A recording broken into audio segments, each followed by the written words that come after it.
네, 김영환입니다. 오늘도 같이 말씀 묵상하겠습니다.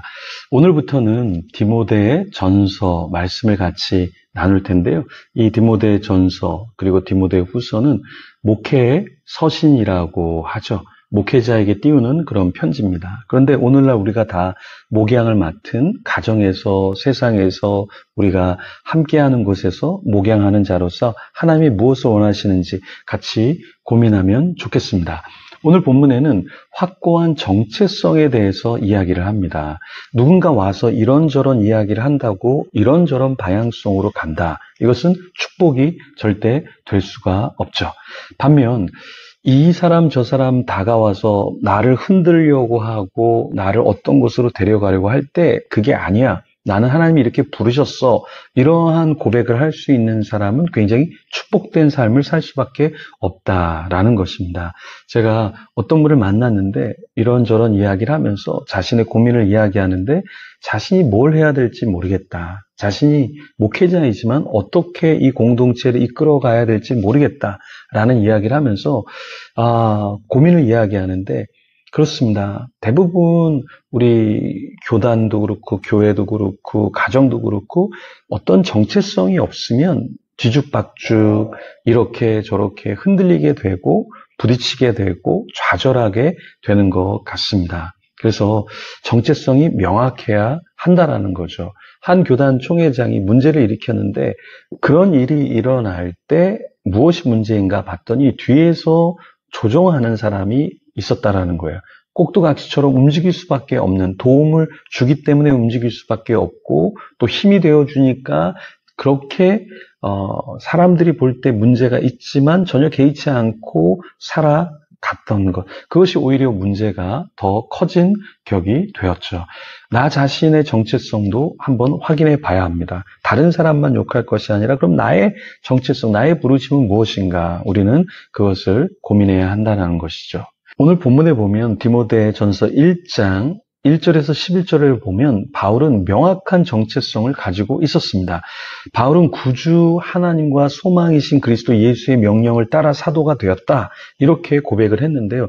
1절에 구주, 이것은 헬라어로 소테로스라는 단어인데요. 이 초대교회 때 이 구주라는 이 단어는 로마의 황제에게 사용되었던 호칭이었습니다. 바울은 그 당시 로마 황제에게 붙여준 이 칭호를 누구에게 붙입니까? 하나님에게 이것을 붙이고 있다라는 거예요. 이렇게 하면 자신의 생명을 잃을 수도 있습니다. 그런데 바울은 생명을 잃어버리는 것에 대해서 두려워하지 않았습니다. 어떤 분이 저에게 물어봐요. 목사님, 편하게 생각하니까 이야기 묻는 거예요. 근데 이렇게 유튜브 하면서 누군가를 이렇게 비판하고 이야기할 때 굉장히 힘들지 않냐. 그래서 제가 그랬어요.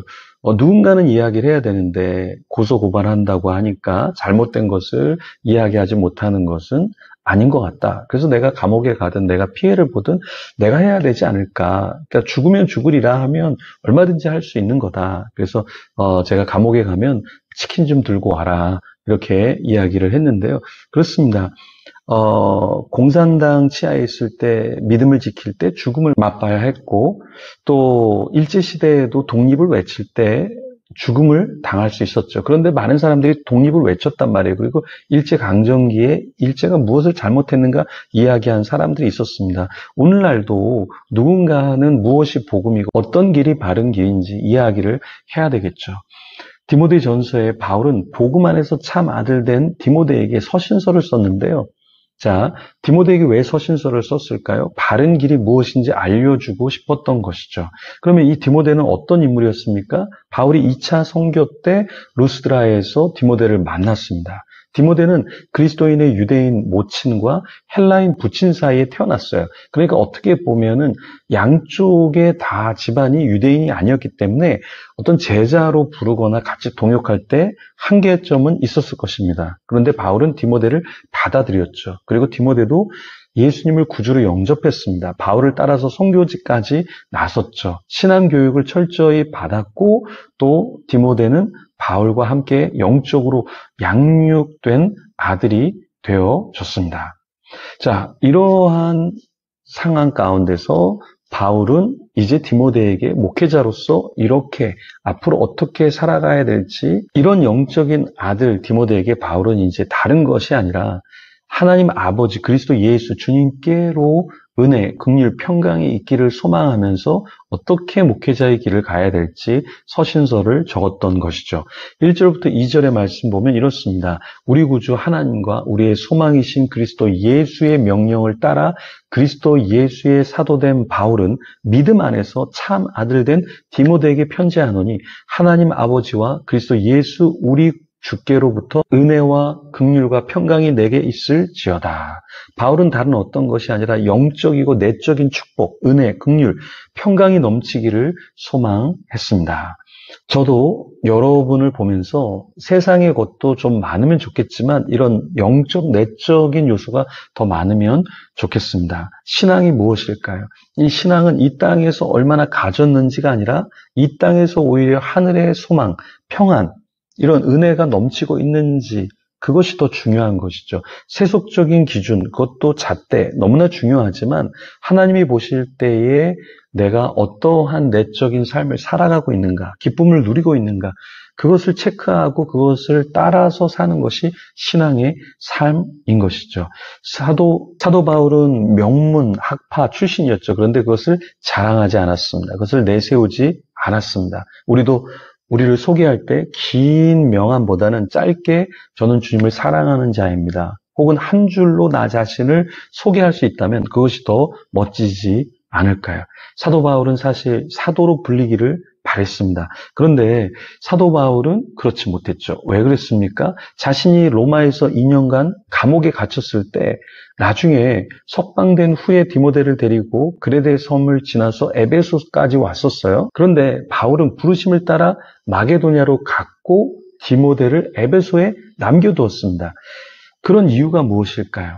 에베소의 다른 교훈을 가르쳐 신화를 쫓게 하는 사람들이 있었어요.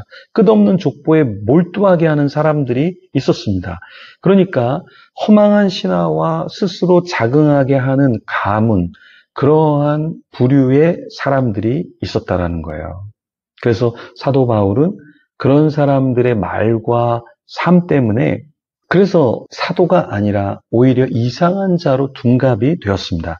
왜요? 다른 교훈을 쫓는 사람들이 바울이 세운 교회를 무너뜨리고 있었기 때문에 그랬던 거죠. 그래서 사도 바울은 디모데를 그 문제가 있는 장소에 남겨둘 수밖에 없었던 거예요. 3절 말씀에 보면 내가 마게도냐로 갈 때 너를 권하여 에베소에 머물라 한 것은 어떤 사람들을 명하여 다른 교훈을 가르치지 말며 신화와 끝없는 족보에 몰두하지 말게 하려 함이라. 이런 것은 믿음 안에 있는 하나님의 경륜을 이름보다 도리어 변론을 내는 것이라. 초대교회에는 여러 이단들이 있었는데 그 중에 영지주의자들이 있었어요. 그러니까 영적인 것은 신성하고 육은 썩어지는 것이고 중요하지 않다. 그리고 또 하나는 뭐냐면 유대주의자들이 가문을 중요시 여겼습니다. 그래서 이러한 사람들은 끝없는 족보를 따라서 살게 만들었다라는 거예요. 그러니까 하나님이 원하시는 삶이 아니라 율법적이고 표면적인 삶을 더 쫓도록 만들었던 것이죠. 그래서 사도 바울은 더 이상 이러한 족보와 신화를 따르는 자들, 그러한 자들을 관용하지 말고 그들을 더 이상 스승으로 따르지 말고 자신이 가르쳤던 진짜 복음을 다시 되찾으라고 이야기했던 것입니다. 거짓 선생들은 예전에만 있는 게 아니라 오늘날도 있어요. 그래서 오늘도 권력을 만들고 그리고 자신들에게 철저히 복종하기를 원하는 거죠. 여러분, 신사도의 문제가 뭡니까? 자기들이 만든 교리, 자기들이 만든 신앙, 그 율법화된, 종교화된 그런 믿음을 따라서 살도록 만드는 것이죠. 그런데 사도 바울은 무엇이라고 말하고 있습니까? 7절 말씀에 보면 율법의 선생이 되려 하나 자기가 말하는 것이나 자기가 확증하는 것도 깨닫지 못하는도다. 이 신사도의 특징 그리고 잘못된 이단의 특징은 어떠한 것을 만들어요. 율법화 만들어요. 그래서 이것을 지켜야 된다. 지켜야 구원이 있다. 이렇게 이야기하는 거예요. 그런데 그것이 구원을 이루는 것이 아니라 하나님의 은혜가 우리에게 임할 때 우리는 죄에서 벗어나고 주님이 원하시는 칭의의 삶, 그러니까 성화된 삶을 살아가게 되는 것이죠. 그래서 사도 바울이 말한 것처럼 율법이라는 것은 율법을 지킴으로 말미암아서 하나님께 나아가고 완벽한 구원을 이루는 것이 아니라 율법의 용도는 무엇입니까? 불법을 행하는 자, 복종하지 아니하는 자, 죄인과 거룩하지 아니한 자, 망령된 자, 부모를 죽이는 자, 살인하는 자, 음행하는 자, 남색하는 자, 인신매매하는 자, 거짓을 말하는 자, 거짓 맹세하는 자, 기타 바른 교훈을 거스르는 자를 위해 주어졌다. 이렇게 이야기했습니다. 그러니까 율법은 그것을 지켜서 구원을 이루는 것이 아니라 이 율법의 테두리 안에서 하나님이 원하시는 것이 무엇인지 깨닫도록 하신 것이지 율법 자체를 지킴으로 말미암아 우리가 하나님 없이 구원을 받는 것이 아니라는 거예요.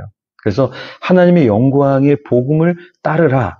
이것을 사도 바울은 디모데에게 그리고 디모데와 함께 있는 사람들에게 전파를 했던 것입니다. 자, 이제 이 복음을 가지고 우리는 어떻게 살아가야 될까요? 세상의 복음이 아니라 하나님의 영광의 복음을 따라서 우리가 살아야 하고 우리 주변에도 잘못된 것을 따라가는 사람들을 좀 깨우쳐주고 진짜 복음을 알게 해 주어야 하는 것이죠. 그래서 신사도 이단에 빠진 사람들, 각종 이단에 빠진 사람들, 잘못된 세상의 논리와 세상의 기준에 빠져 있는 사람들을 우리가 흔들어 깨워야 하는 것입니다. 우리 가정 안에 그런 사람 있습니까? 일하는데, 내가 공부하는데 그런 사람이 있습니까? 그런 사람들을 정말 간절한 마음으로 꺼내서 하나님이 원하시는 예배자, 그리고 주님이 원하시는 삶을 살도록 해야 하겠죠. 우리 같이 이 시간 눈을 감고 개인적으로 기도하면서 말씀을 기억하면서 기도하며 하나님 앞에 나아가겠습니다.